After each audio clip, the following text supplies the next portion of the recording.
Today's story brings us something lighthearted, refreshing, and surprisingly meaningful. We're going to Ghana, one of the world's most important cocoa capitals, to follow Prince Edward's humorous, honest, and truly priceless reaction to tasting some of Ghana's rare, locally produced chocolate. It's a charming royal moment that reveals a lot more than just a sweet tooth. It highlights culture, history, agriculture, and the deep connection between cocoa and Ghanaian identity. And yes, there are a few reactions from Prince Edward that will absolutely make you smile. Let's dive in. A royal visit to Ghana, with a sweet twist. Prince Edward, the Duke of Edinburgh, is currently on a 2-day official visit to Ghana. Unlike some royal tours focused on politics or diplomacy, this trip offered something even more flavorful: a deep dive into the country's world-famous cocoa industry. And if you didn't know, Ghana isn't just a cocoa producer. It is the second-largest cocoa exporter in the world, responsible for over 20% of the global supply. Cocoa is more than a crop. It's a backbone of the nation's economy and a symbol of cultural pride. So when Prince Edward arrived at the Abbey Botanical Gardens, he wasn't just walking into a tourist destination. He was stepping into a historical heart of West African agricultural development. Abbey Botanical Gardens, a living museum of West African agriculture. Located on the Akwapam Togo mountain range, the Abbey Botanical Gardens have been around since the 19th century, originally established by British colonial botanists. But over time, it transformed into a center for agricultural research, medicinal plant studies, and botanical conservation. The gardens have played a huge role in improving cocoa cultivation in West Africa. Many innovations that shaped Ghana's cocoa industry were born from research done here. So when Edward arrived, the setting alone already held significance. But the real spotlight came when he was introduced to the cocoa-making process. A crash course in cocoa, from bean to bar. The Duke of Edinburgh was given a detailed briefing on how cocoa transforms from a raw bean into the chocolate loved all around the world. He learned about fermentation, drying, roasting, grinding into cocoa mass, pressing into cocoa butter, and finally, turning it into chocolate bars with different cocoa percentages and flavor profiles. What surprised Edward most was that cocoa butter and cocoa mass are the essential ingredients of chocolate. He genuinely admitted, "I had no idea." It's a relatable moment for many people who enjoy chocolate but don't know the intense, labor-heavy process behind it. For the farmers and researchers around him, hearing a British royal express surprise and curiosity was refreshing. The flavors begin. Edward's priceless reaction.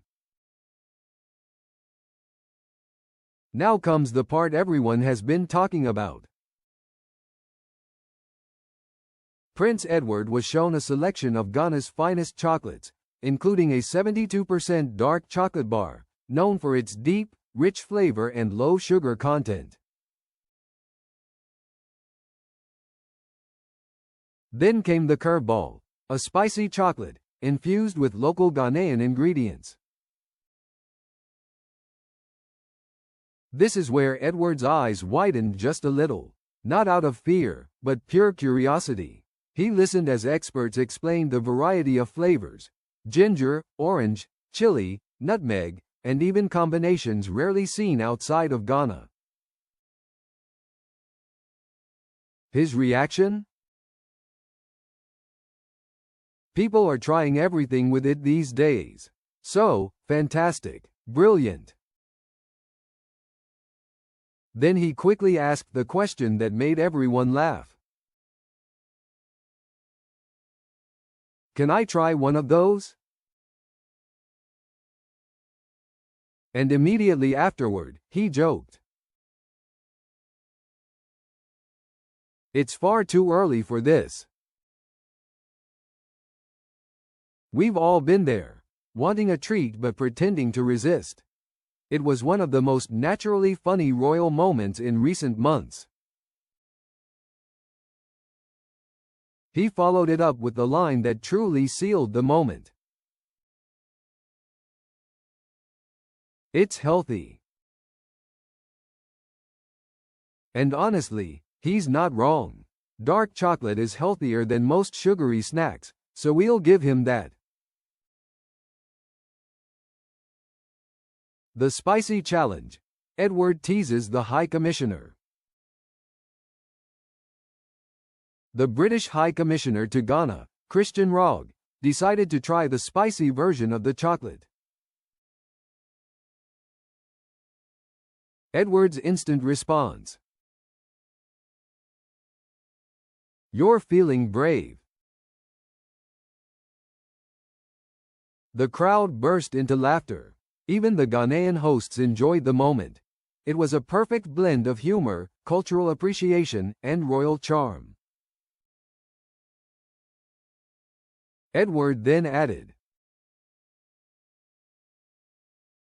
there are many versions. You must try them all.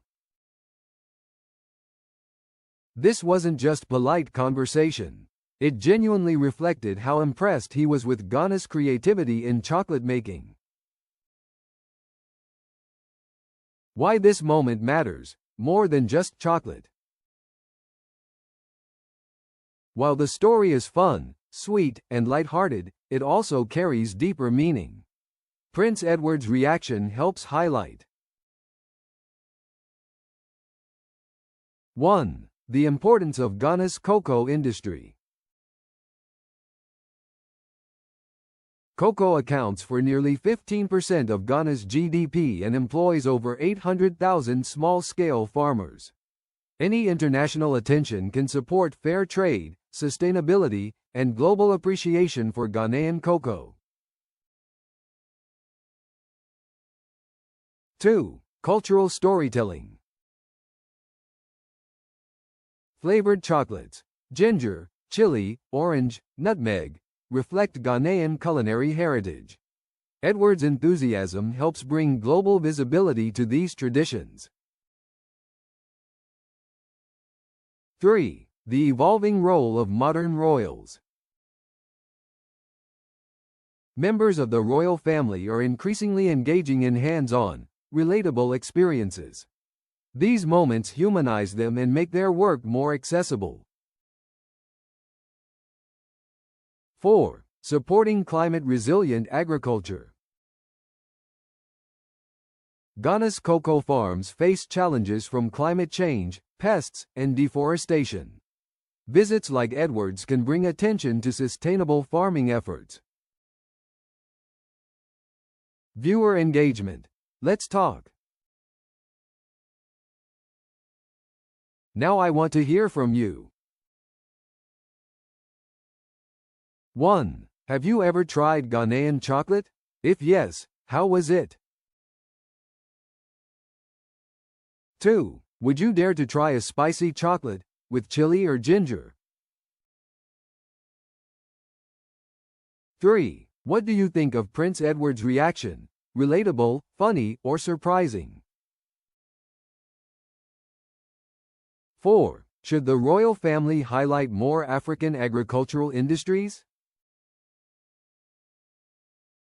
Drop your answers in the comments. I always love reading your thoughts. A few fun facts about Ghanaian cocoa. To add a little flavor to this story, here are some quick interesting facts. Ghana produces some of the highest quality cocoa beans in the world, prized by premium chocolate brands like Lindt and Godiva. The country's cocoa beans are known for their rich aroma and balanced acidity. Ghanaian cocoa farmers often ferment beans for 5 to 7 days to enrich chocolate flavor, one of the longest processes globally. Spiced chocolate is a growing trend in West Africa, blending traditional flavors with modern techniques.